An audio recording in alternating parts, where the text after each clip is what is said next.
now I invite Professor Ajeet N. Mathur, one of the senior most professors, one of the senior most scholars in this area, and particularly he is on both sides of the picture. On the practice side, also he has been a senior practitioner of psychology, coaching, clinical psychology, management, all these areas. So, Professor Ajeet and Mathur, over to you. Namaskaram, Vanakkam.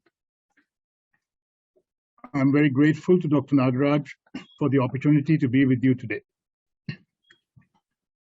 I would like to leave some time for discussion, because I think dialogue is an important part of presence. And I don't want this to be only a one-way conveyance, because I really think that we are all in this together.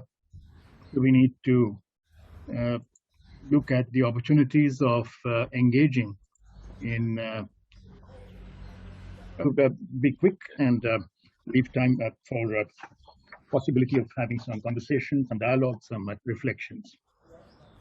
I think what's remarkable about psychology is that psychology and Indian wisdom have a lot in common, because they both involve practices that overlap.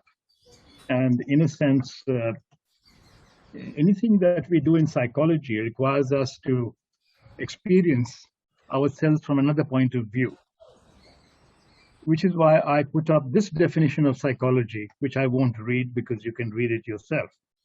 But I want to emphasize that we are talking about valuing outcomes for human well-being, which are brought about through increased self-awareness.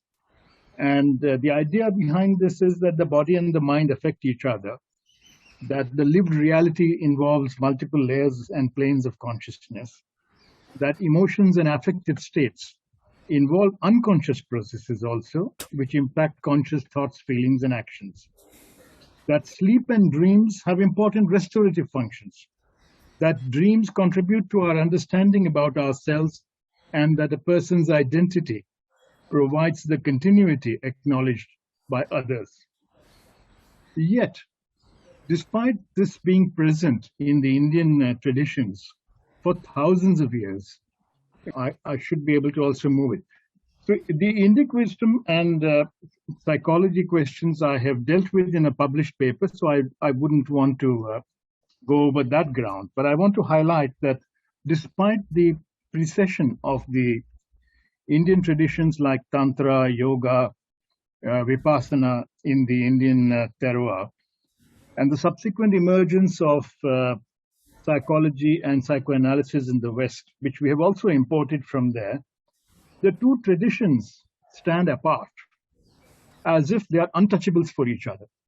And it's remarkable that Girindra Shekhar Bose, who was the founding head of the Indian Psychoanalytic Society, which celebrates its centenary this year, disagreed with Freud all through their correspondence, which is known as the Girindra Shekhar Freud correspondence, and that Sudhir Kakkar, who is still around and who was referred yesterday as being a follower of Freud, also disagreed with Freud, because he pointed out that in the Indian tradition, the Ganesha complex is far more pervasive than the Oedipus. And Girindra Shekhar had also brought up many differences in the way Indian traditions bring out realities of the living in the Indian tradition. So that's a topic by itself, and I would be happy to cover it another time. But at the moment, the issue that I'd like to place before you is in terms of two questions. As to what are the methodologies we would now like to be recovering, reviving, reinstating for discovering the missing elements and strings from the universe of Indic heritage. And the more important question is that how may we bring this knowing into our ways of life for enriching the thinking, feeling, acting for our behavior, norms, values, beliefs, attitudes in the present. It's remarkable that Erna Hock, a Swiss psychiatrist who lived in India and practiced in India, after her experience of Indian traditions, stopped distinguishing between taking care of the soul and spirit and taking care of the mind. And she's gone on record to say that she considered psychoanalysis and psychotherapy as spiritual endeavors. According to her, what is important, even when we talk about the negative aspect of what we call ill health or mental disease, the issue is one of the source of distress, such as bhaya, separation anxiety, or fear of a cosmic kind, and not necessarily the Freudian notion of separation from mother, or shok arising out of karma, moho, attachment, delusions, or ignorance. Yogic practices like tratak, pranayams, mudras, yoga nidra are also distinguishable from hypnotic states, because It's in these 13:30. we maintain consciousness in a waking state under the control of the self. I have gone into this in another paper, which is referred right here, and which is available for those who would like to go into it. I think it's also important not to forget something that's been pointed out by a number of speakers preceding me, that India has been derided, Indians have been put down. Look at this picture, created by Carl Linnaeus, the father of modern taxonomy, who pictured Indians as having tails like monkeys on the basis of a description offered to him by a drunken sailor, which he believed. Similarly, we are also aware of the amount of damage that was done by Max Muller, who is best known for his great collection, The Sacred Books of the East, which, funnily enough, were written to be able to denigrate Indian traditions in order to plant new seeds of the colonial advantages. I quote from a letter written by Max Muller in 1866. He says, "This edition of mine and the translation of the Veda will tell to a great extent on the fate of India and on the growth of millions of souls in that country. It is the root of their religion, and to show them what the root is, I feel sure, is the only way of uprooting all that has sprung from it during the last 3,000 years." Now, this is fascinating. When we look at the syncretic traditions of India, there's nothing official about it. It's just happened. India's civilizational record is like being a big sponge that has absorbed various kinds of influences without rejecting them. So you only have to visit Varanasi or Ajmer Sharif to see the confluence of cultures, or Bodh Gaya, where you see another confluence between Buddhism and Hinduism, or visit Hemis, where you see a confluence between the Nath Sampradaya, remnants of Christianity, and Tibetan Buddhism, or visit Kanchi, where you see a confluence of Kashmiri Shaivism, as well as what the Adi Shankaracharya brought with him from his travels. Or if you look at Madras and the traditions in Triplicane, which we have just been told about this morning, but also St. Thomas's Mount, and also Trivandrum, which is not mentioned on this slide, where you have some of the inscriptions in Malayalam belonging to the period of the Vedas. We also have Shravan Belgola, the Jain shrine in the south, which Hindus would visit, so would others from all persuasions.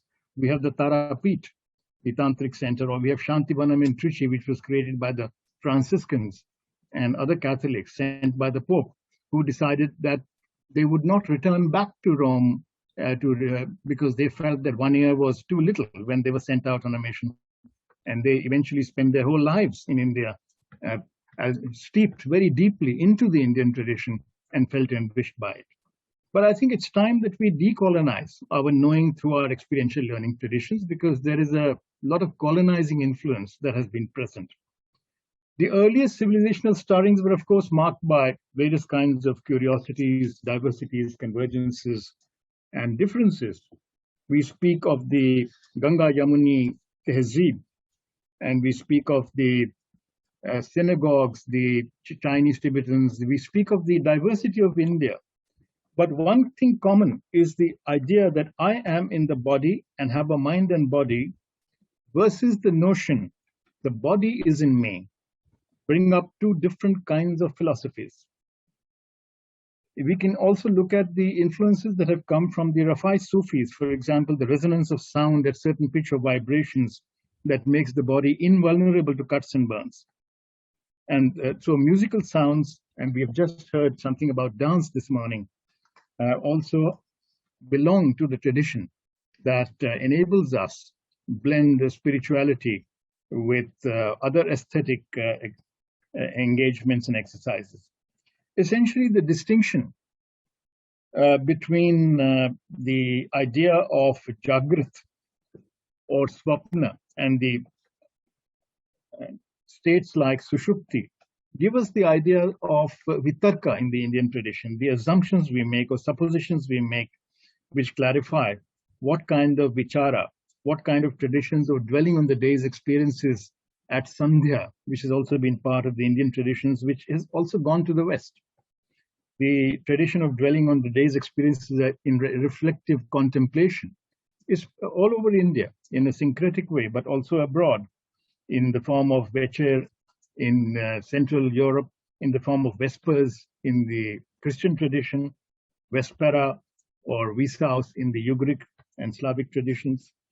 So we have a great deal to be thinking about. But what's also remarkable is that the earliest subcontinental philosophies of praxis and methodologies that survived only by going underground, and they have resurfaced only in the early 60s, but almost a decade and a half after the last of the colonizers left.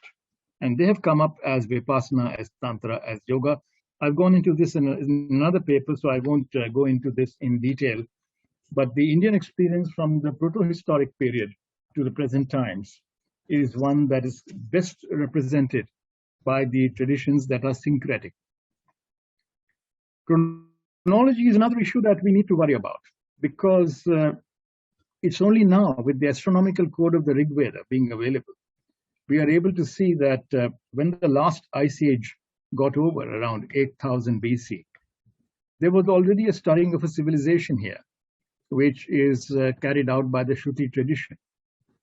The Mahabharata is dated around 3102 BC. So the whole idea that many vidyas, including Pran Vidya, which many people would date only to 500 BC, because Yoga Vashisht is dated around that time, is essentially incompatible with the idea that Bhagavad Gita, which is part of the Mahabharata, was already around at 3102 BC. So we have a lot of discordance in our chronology, which we need to straighten out. But we also need to recover the concordance between the South Indian and North Indian traditions. The whole idea of Dravidians and Aryans has been debunked, but we still haven't got around to solving or decoding the Indian Indus Valley script. Look at this. I don't know whether you're able to see it.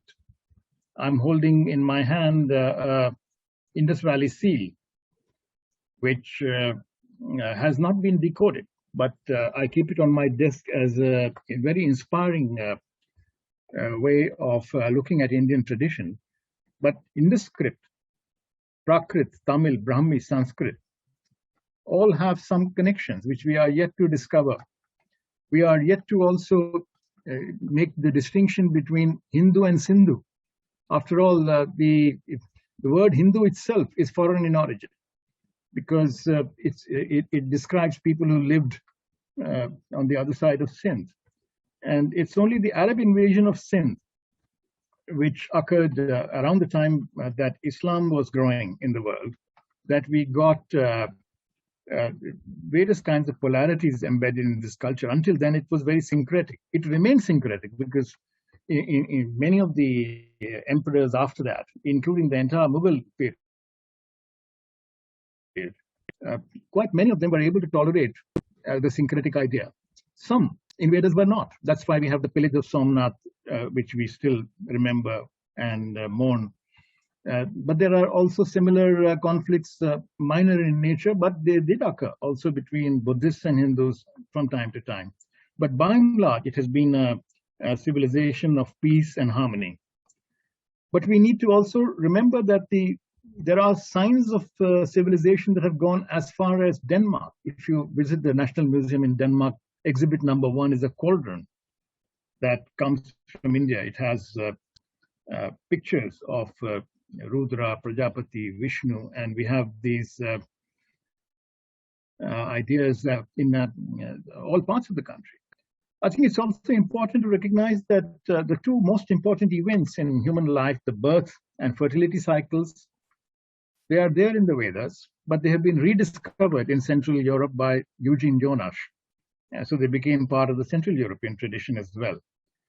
Any knowing that is scientific is bound to be rediscovered independently by others if it does not have a continuity of practice or something that associates it with a particular location. So it becomes extremely difficult then to claim that something arose somewhere when the same knowing can arise in many places. And that's one of the difficulties we have with, for example, the question of fertility cycles available in the Vedas. There is also the problem of chronology between the Rig Veda and other Vedas, because there's a big gap, and that's the gap period when a lot of other texts came up.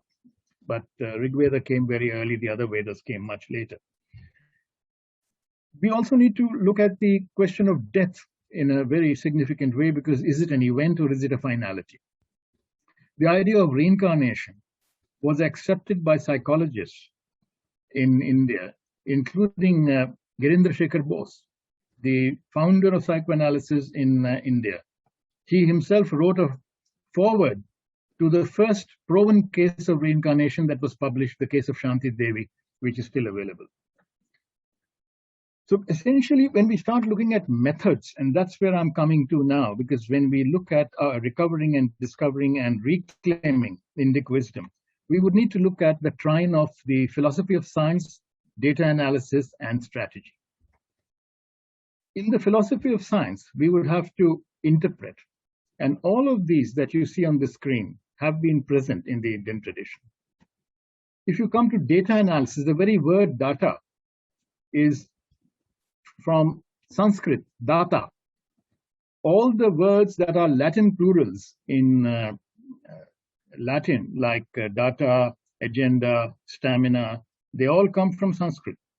They describe the phenomena and methods that were present in this culture. So if we look at today's strategies, and we look at the research methods that are available to us, we don't need to feel shy or embarrassed or diffident in not being able to embrace many research methods. We, of course, don't need to disclaim our own experiential learning methods that have their own meaning.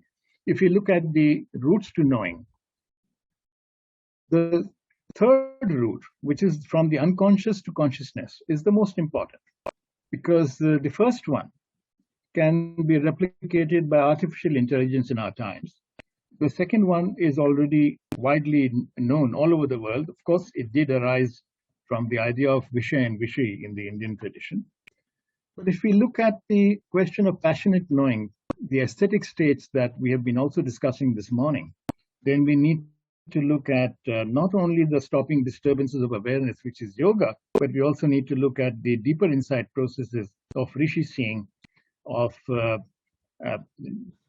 looking at the body, looking at the collectivity of people as what is known as swarm intelligence in the West, but it's something that has been present in the Indian tradition. If we look at the evolution of consciousness, there are many common features in yoga, prana, vidya, vipasana, reiki, heartfulness, which make it syncretic. There are also many common features in understanding the unconscious when we look at the work of Bharat Muni, which brought us in touch with the aesthetic states, the rasa and rasic, and which had an excellent presentation preceding mine, and where it was pointed out that what is bhava and its different. I would only like to mention two things that were missed in that presentation. One is the idea of Vyabhichari bhav being a transitory state, and sthayi bhav is what crystallizes the emotion, and that's what then enables the bhava to be for a rasic to be experienced in an aesthetic way. But this also means that we need to recognize that there is such a thing as sanchar bhav, which was there in our tradition, which enables us to work with groups and teams and handle intra-group processes, intergroup processes. There is also the question of dreaming, harmony matrices, those are now Suggestopedia, etc. So these are the missing pieces of the puzzle that we need to really look at. It's also important what stance we take. If we are going to take the stance of acting upon, which is what social anthropologists did, they were giving themselves a status higher than the tribes and exotic cultures that they were studying. It deviated from the idea of humans being equal. This acting towards has the same, I'm sorry for the spelling mistake in benevolent, but the idea of acting towards is again fraught with hierarchy. Acting with is a viable option, but that means taking everybody along and testing out hypotheses for contemporariness. This is what the Vedas were all about. The whole idea of the Veda, the very word, is to bind that which cannot be bound and to test the insights in every contemporary generation to be able to build on them and remove those things that are no longer considered valid or we have better ideas about them. But acting against is also a dangerous thing. We should not be afraid of challenging and countering, but this cannot be the prime motive for claiming our own heritage. Our shared experience is about being able to grasp pictures in the mind collectively. But anything that's reached by will is not the only way we can reach knowability. We also have to look at elements like serendipity, which is a kind of akasmic prapti, or synchronicity, which is samkalik, or clairvoyance, which is siddhi and which we have been warned about, in the sense that gurus have always told their sadhaks that don't get carried away by siddhis. It would be a great blessing if you do not realize your own siddhis and are able to continue. Because if you continue the spiritual path as opposed to the religious path or as distinct from the religious path will eventually lead to dark tunnels. And these dark tunnels are also the tunnels that you have to go through.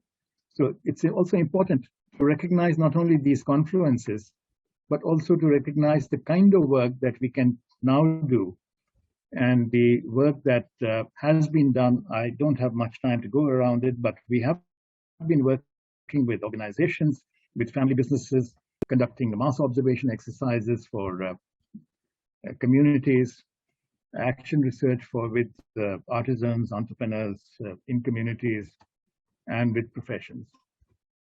The 7 dualities I just want to mention cannot be reduced to the binaries that can be wished away or that can be intellectually resolved. There is also a difference between buddhi and vivek. The capacity to discriminate, the capacity to discern is important, because buddhi can also lead to what the Greeks called kairos, cunning. But we are not concerned only with cunning. If we are concerned with dharma, then we have to worry about vivek a lot. And these 7 dualities will always be there. They're eternal dualities. We may be able to dissolve manifestations of these in the form of hundreds and thousands of binaries, but these 7 will remain. And I wonder if you would like to go deeper into it. There are some readings that I have. But we need to be able to move from religion to spirituality. That's the first step. The second step would be to go beyond spirituality to embrace reality, which is an even bigger step. So the question I need to ask you is, are you interested in working on your experience of the 7 eternal dualities? Thank you. I'll stop here and take some questions. That was wonderful, Professor Mathur. Your seniority and your deep delving into the topic, everything is reflecting in the deep presentation, profound presentation. So now the paper is open for questions. Sir, we use a webinar mode of the software. In webinar mode, we don't directly get the audience to start a question from the window. So it provides for a question and answer box where we get these questions. So if there are questions in the box, there is one question: what book would you suggest to approach for Indian research methods? That's an excellent question. I saw that question. It's from an anonymous attendee. Doesn't mention the name, but dear anonymous attendee, what I'd like to say is that there are methods and methods and methods. I mean, if you were present when Prasad Kaipa was speaking this morning, he was already hinting at the variety and the depth and the richness of methods that we have. Raghuvanantha Narayanan, who spoke yesterday, spoke about also methods that we have, and there are immersive methods and there are also reflective methods. And if you want to look at some of these, there's a paper of mine called Inquiring Minds and Inquiry Frames. And I'll be happy to share it with you if you send me an email. And the other papers are already mentioned in the my slides, which are available to you from this presentation. So you could begin by looking at these 4 papers. They will provide you the answer to what you are seeking, hopefully, and maybe you will go and work beyond that. Dear anonymous attendee, Indic Academy has been collaborating and usually conducting workshops on Indian research methods, Indic Vedic research methodology. And one of the very important sources directly from the Sanskrit text is Tantra Yuktis, a book from Ayurveda, actually originally written, but the way the book is written, it covers almost every field of inquiry. It has got 2 sections. Tantra Yuktis has 2 sections. One is the actual thinking research methodology, laboratory methods, and the second section of the book covers the representation of ideas, that is thesis drafting. There is how to draft a dissertation also has been covered in the book Tantra Yuktis. We are conducting a course, online course on Tantra Yuktis from Mahadevanji, and his dissertation is also available online. And there are, if you Google for Tantra Yuktis, there are other English translations of Tantra Yuktis also that we'll provide. And we conduct workshops on Nyaya thinking methods, Mimamsa thinking methods, and various other thinking methods, which are actually research methodology only. And we give comparison with inductive and deductive and other approaches of contemporary research methods also. So Professor Mathur probably will share his email ID, and you can directly get in touch with him also, and he'll be able to share his books on this topic with you. Any other participant also can, in the question and answer box, you can get, in the chat box also, he shared his email ID. He is anmathur@iima.ac.in. He is the senior most faculty of all the IIMs in India. In the entire IIM ecosystem, he is the senior most scholar. So you can always approach him through this email ID. He will provide further material on Indic research methods. And is there any other question? Another question to Dr. Mathur: how can we use our understanding of buddhi and viveka in training mass audiences to interact with media? Very interesting question again, and my answer would be that it's important to begin by looking at the psychology of intragroup and intergroup processes. Whenever we are concerned with large groups, we cannot apply the methods of individual psychology. We have to apply the methods of group relations. And there's a whole lot of research done in this field. One of the recent books on this is a book called Dare to Think the Unthought Known. And I have edited it. It has papers by a lot of scholars. There are also other literature available. So if you contact me, and I'll be happy to help you with this. If you want to actually experience what it means to engage with masses or media, we would need to actually work with that in real time, in real space, with a group of people. So if there are a group of people who are interested in learning the methods of how to work with groups and between groups, I'd be happy to offer you possibilities of structuring some events like workshops or seminars. Thank you.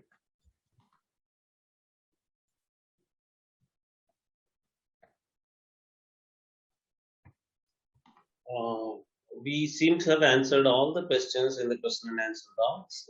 Thank you very much, Professor Mathur,